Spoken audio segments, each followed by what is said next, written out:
Bonjour et bienvenue sur Technapa, la Tech à Papa. Alors il y a un an, j'avais fait cette vidéo, calibration du filament, le guide pour des impressions 3D réussies, et dedans j'explique les différents tests qu'on peut faire pour vraiment pousser au maximum la qualité lors des impressions. Alors tous ces tests ne sont pas absolument nécessaires pour la plupart des impressions grand public, mais au moins vous y avez accès. Et l'une des difficultés l'un des désavantages de cette vidéo et de ce test, c'est qu'il se base sur Orca Slicer.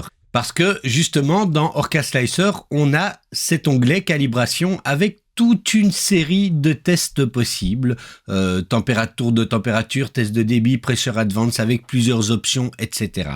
Et j'ai eu dans les commentaires de cette vidéo, et j'ai encore régulièrement la question suivante, voilà, moi je suis sur Bamboo Studio, et les tests que vous proposez, dans calibration, dans Bamboo Studio, il n'y en a pas, il n'y en a que 2.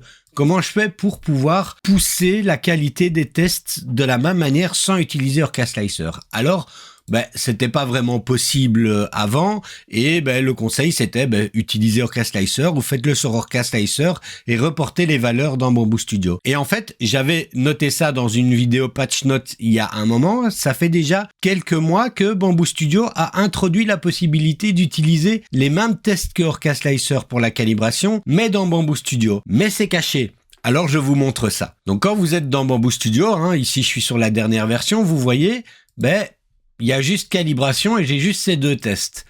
Pour pouvoir débloquer les tests complets, on va venir, alors si vous êtes sous Mac, c'est un peu différent, mais l'idée est la même.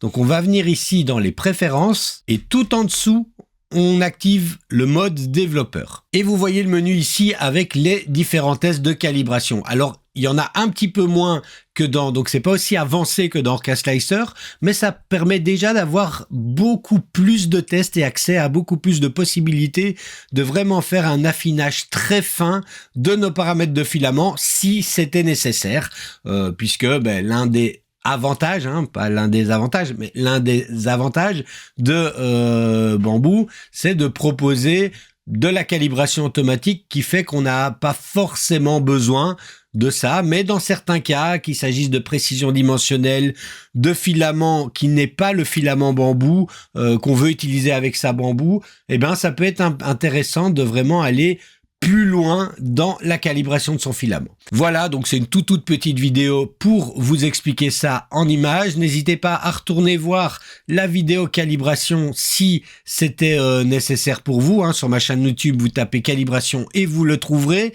Et puis moi je vous dis à la prochaine. Dites-moi dans les commentaires si vous connaissiez ce petit truc entre guillemets, ou cette activation possible du mode calibration, ou si vous ne connaissiez pas. Allez, je vous remercie et à la prochaine.